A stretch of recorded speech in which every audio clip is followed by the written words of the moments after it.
If you're searching for a treatment option for atrial fibrillation, catheter ablation might be the one. Some call it radiofrequency ablation. Listen up.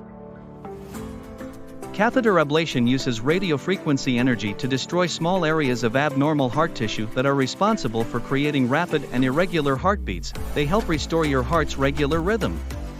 Your doctor may suggest a catheter ablation if medications don't work or cause side effects. Remember, catheter ablation is generally safe. Some complications can occur, and they may be arrhythmias, bleeding and damage where the catheter is inserted, infection, blood clot, or blood vessel damage. If you or your family has been struggling with atrial fibrillation, catheter ablation might be the next step. Talk to your cardiologist.